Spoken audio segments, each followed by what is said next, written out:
ഗീതാധ്യാനം ശ്ലോകം 3.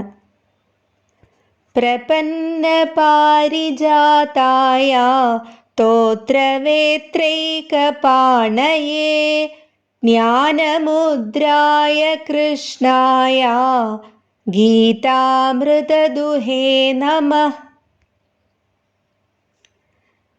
ശരണാർത്ഥികളുടെ അഭിലാഷങ്ങളെയെല്ലാം നിറവേറ്റുന്നവനും ഒരു കൈയിൽ ചമ്മട്ടിയും മറുകൈയിൽ ജ്ഞാനമുദ്രയും ധരിച്ച് ഗീതയാകുന്ന അമൃതത്തെ കറന്നവനുമായ ശ്രീകൃഷ്ണ ഭഗവാനു നമസ്കാരം. Salutations to Lord Krishna, who is known as the Parijata or Kalpataru, fulfilling desires of those who seek refuge in him.